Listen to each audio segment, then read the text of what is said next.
Copy.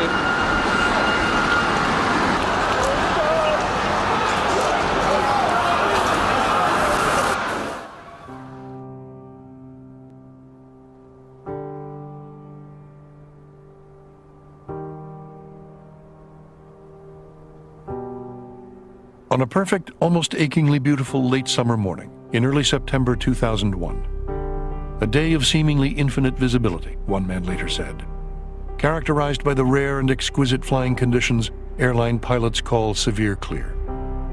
Life in New York and much of the rest of the contemporary world was changed irrevocably in the space of less than 2 hours. In my years in New York, there's obviously nothing like it. Nothing comes close.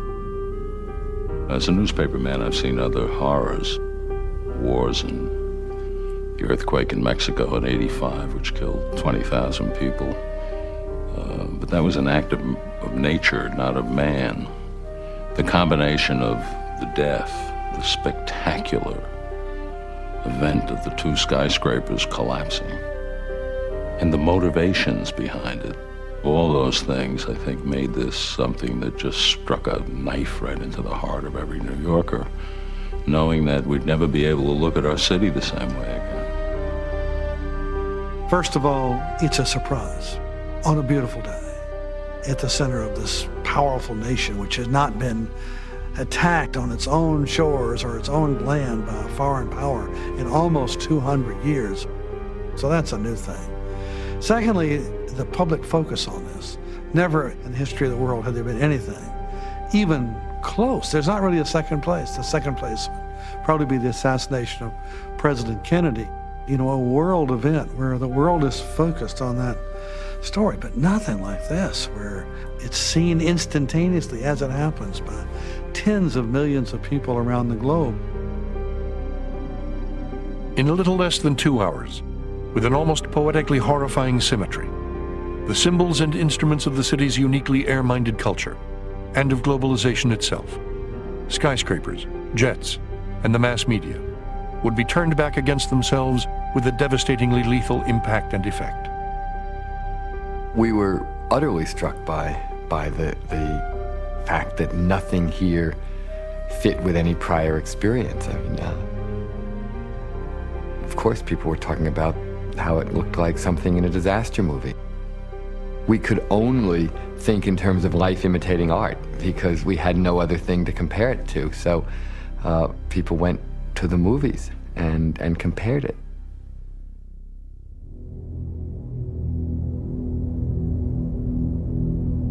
Around 8:45 a.m. on the morning of September 11th, 2001, people along the west side of Manhattan heard the piercing whine of a jet plane moving south down the Hudson. Everything about its trajectory was wrong. Heading south along an airway normally reserved for northbound traffic, it was moving much too fast and much too close to the ground, nearly 500 miles per hour at an altitude of just 900 feet, more than twice the speed permitted for aircraft that low. It took less than 90 seconds for American Airlines Flight 11 to hurtle the entire length of Manhattan Island. A little after 8:46 a.m., the huge 137-ton Boeing 767, measuring more than half a football field in length from wingtip to wingtip, and carrying more than 9,000 gallons of highly inflammable jet fuel, flashed across the final 20 blocks from Canal Street to the World Trade Center, and tore through the north wall of the North Tower between the 94th and 98th floors.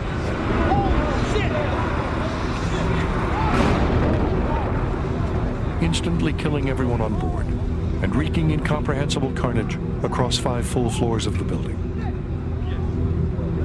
Witnesses on the upper floors of the South Tower were stunned to see a wall of flame burst through the south windows of Tower 1, 130 feet away, followed by a shower of disintegrating desks, files, furniture, computer terminals, airplane parts, and burning bodies.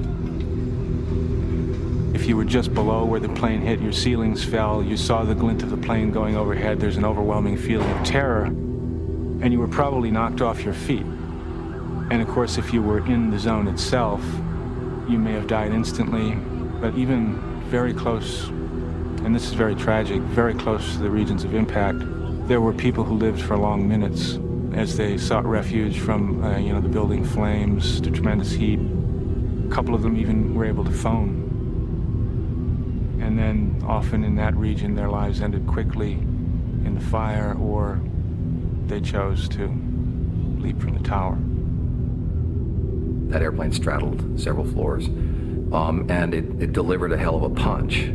The building swayed. We know that when that punch was delivered, the swaying took the form of waves that ran vertically up and down the building multiple times, sort of echoing up and down the building. And really the incredible thing is, considering the speed with which those airplanes were flying, enormous weight, enormous speed. Rather than decapitating the buildings or pushing them over, the buildings absorbed the impact entirely. They took the hit and they stood. I was heading for the Holland Tunnel, which has a 4-block concourse, if you want to call it, leading to the toll booth. And as I turned into the first of those 4 blocks and I looked up, I said, oh my God, there was a hole in tower number 1. And my first thought was, it can't be a helicopter, the hole's too big. And the second was, my God, it can't be a commercial plane, because they're instructed to fly into the river if they have problems. I knew that. By 8:55, an army of firemen, police officers, emergency medical personnel, and government officials, including the mayor himself, had begun to descend on Lower Manhattan, along with an army of reporters, photographers, and television crews, as the machinery of the largest media apparatus in the world began to focus on the 16-acre site. At 9:02 a.m., little more than 15 minutes after the attack, millions of people in the metropolitan region, and tens of millions more across the country and around the world, were staring intently at the smoldering skyline of Lower Manhattan, when a dark shape appeared on the horizon above the New Jersey lowlands and came hurtling across the upper bay.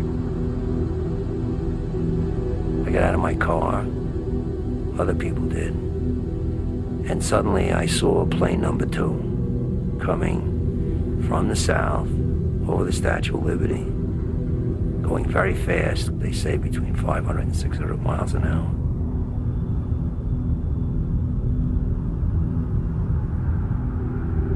And I saw it smash into the south wall of number 2 in an oblique angle.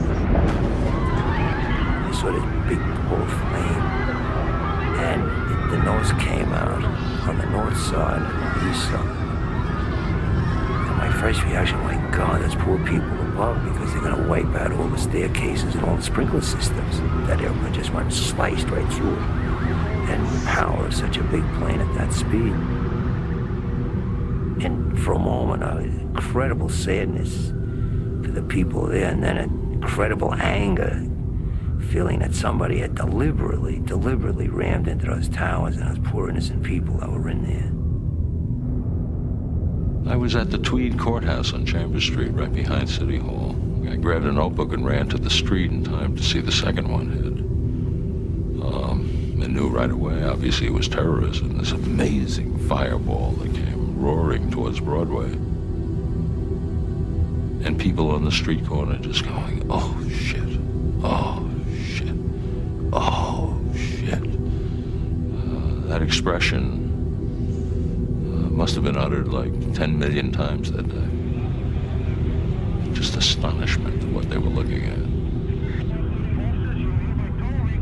We know that when the airplanes hit, there was an instantaneous release of energy in the form of fuel vaporized that caught on fire. There was fire instantaneously across multiple floors. That fire, which was a kerosene fire, jet fuel fire, burned very hot, but it also burned very fast. We're talking 3 to 5 minutes. But what it did is it ignited a simultaneous office fire, in both cases, across multiple floors. An office fire the like of which had not been imagined before. In all cases, an office fire is many things burning, partitions, carpets in particular, computer cases, but paper, mostly paper. And if you look at the dynamics of the collapse, what you find is that in both cases, it was the paper fire that was sustained long enough because of the amount of paper in there to cause the steel to weaken, to cause the collapse and the hammering down in both cases. I mean, paper on that day was a constant presence. It rained down on the city as if in mockery of the kind of business that was done at the Trade Center. Here, have some of the paper. And it burned, and it brought the buildings down. The second plane had struck the South Tower at 9:02:54 a.m., just 16 minutes after the first plane went in. By then, the first teams of firemen and rescue workers had already arrived at the foot of the North Tower, where they were greeted by a scene of horror and devastation that defied the imagination. On the Austin Tobin Plaza, there were corpses everywhere. The mangled bodies of men and women who had already jumped or fallen from the upper floors of the building, and the charred remains of passengers from Flight 11, some still belted into their seats. Far above, meanwhile, in the upper reaches of the towers themselves, the gaping black holes where the planes had gone in marked a stark dividing line between life and death. In the North Tower, the plane struck at the center, and it also struck much higher up. And because it struck at the center, the fuel immediately went down the shafts and created a much broader fire. The flames were much more intense. The number of floors that were available to move up and down were many fewer. So what happened was people were breaking windows in the North Tower, desperate to get air. And there was no place to go because there were no stairwells that were open up and down. People were stacked 4 or 5 on top of each other at the broken windows, desperate to breathe.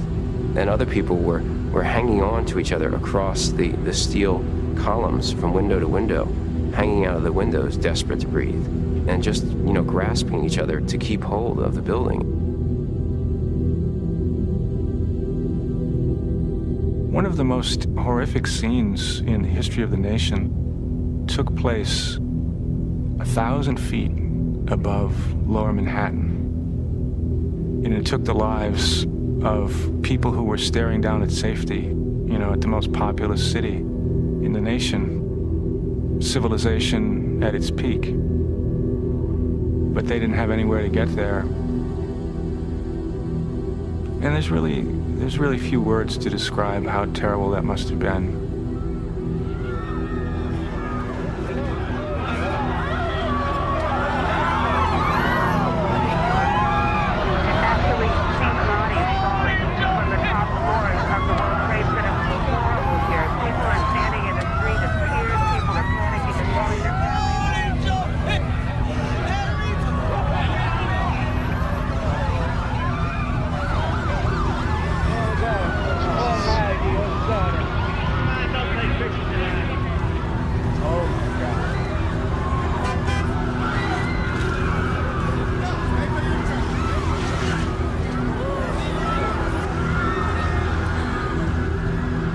By 9:30, ordinary life had all but ceased across the city, as millions of New Yorkers and hundreds of millions more around the world looked on in shock and disbelief at the nightmarish images unfolding in real time on TV.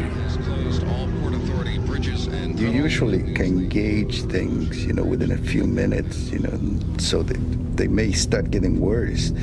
But at one time you say, well, this is what they are. But this was something that started getting worse and worse and worse and worse and worse and worse.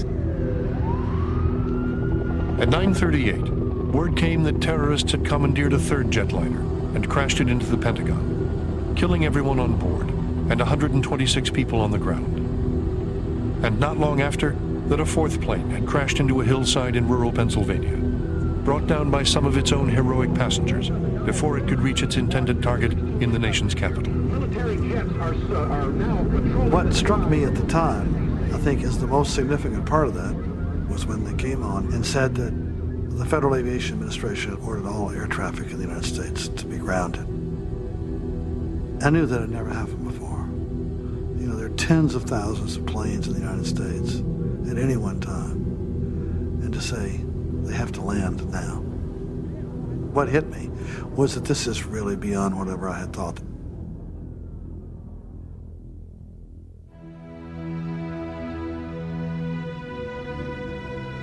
And then, on a morning of hideous surprises, already without precedent in the city's history, something happened that no one had ever thought possible before. Something beyond comprehension. Something that had never happened in the history of tall buildings, since the first skyscrapers had gone up at the foot of Manhattan over a century before. High up in both towers, the raging fires were now generating 3 to 5 times the heat of a nuclear power plant, and the interior temperature had soared in places to nearly 2,000 degrees Fahrenheit. At 9:58 a.m., having withstood the ferocious heat of the inferno within for nearly an hour, the floor trusses on the 80th floor of the South Tower began to give way. Columns along the east wall began to buckle outwards, and the entire building began to come down.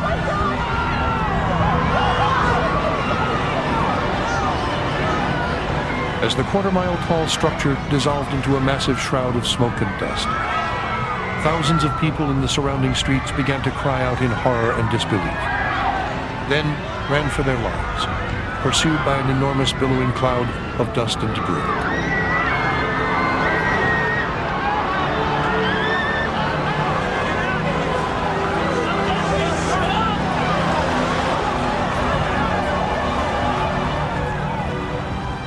It never occurred to me that these two buildings would come down.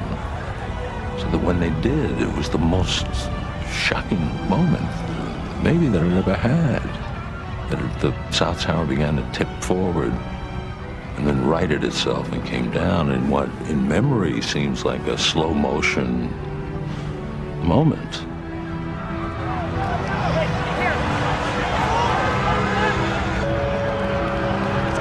It happened in 10 seconds. 10 seconds. It's a knockout in boxing. The whole thing came down.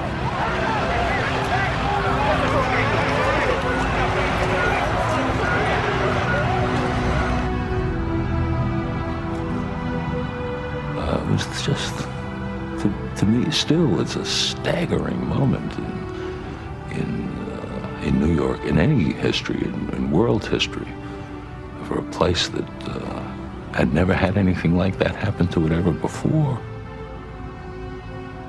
The Empire State Building didn't come down. You couldn't. 93, the 4,000-pound bomb goes off in the basement, doesn't come down. This time it came down. This time they figured it out. And I thought, oh man, something new's happened here. At 10:28 a.m., 30 minutes after the South Tower fell, the television antenna atop the North Tower began to give way, followed a fraction of a second later by the upper floors of the building itself, as the entire North Tower now came down too.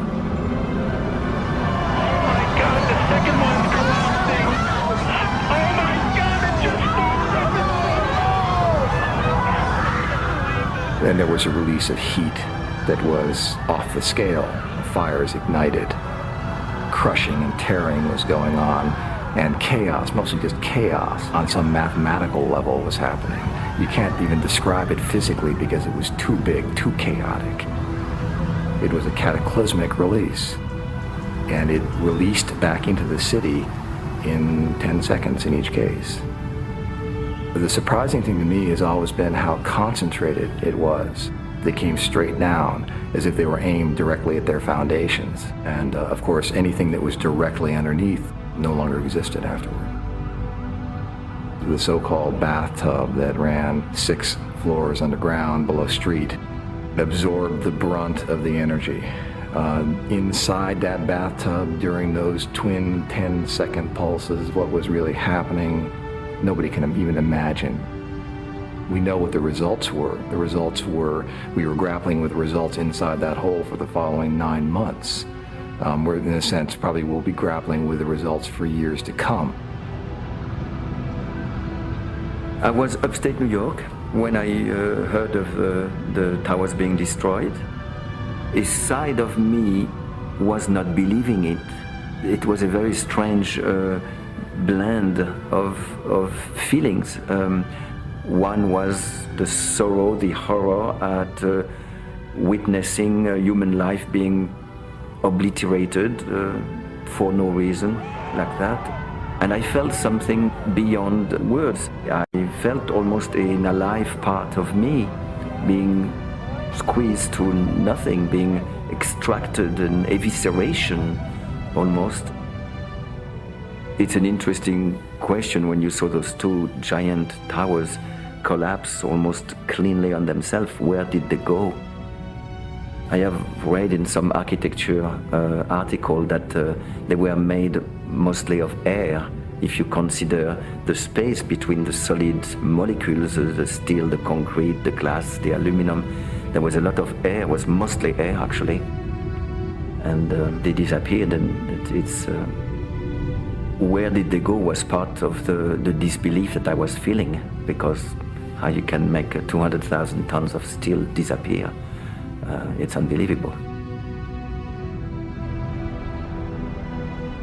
In the end, the 500,000 tons of concrete, steel, glass, and aluminum in each tower had hurtled to the ground in a virtual freefall, traveling at a speed of 125 miles an hour. Shock waves from the twin impacts were picked up more than 40 miles away by seismic instruments used for monitoring earthquakes. The immense columns of rubble and dust drifting away from ground zero could be clearly seen from outer space. I have to tell you, I didn't know whether the buildings were empty or whether there were tens of thousands of people in them. I just had no idea, and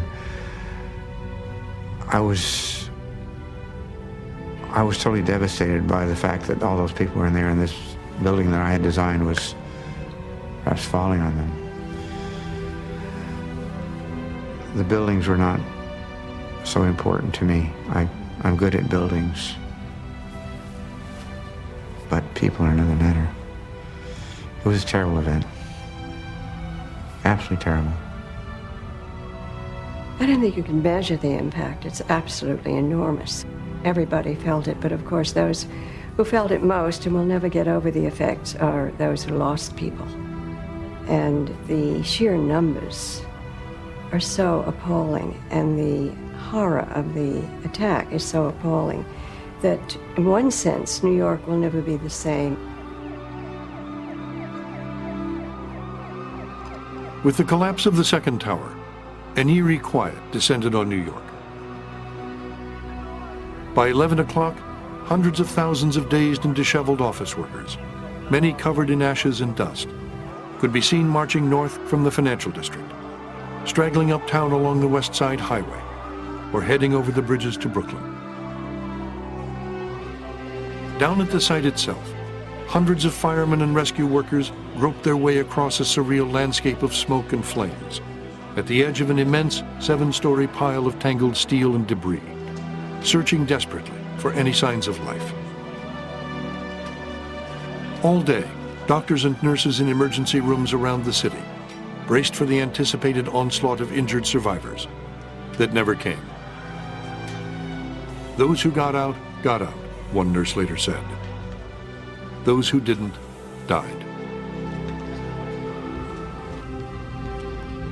Around 5:20 in the afternoon, building number 7, a 47-story tower on the north side of Vesey Street, succumbed to a raging oil fire within and fell to the ground.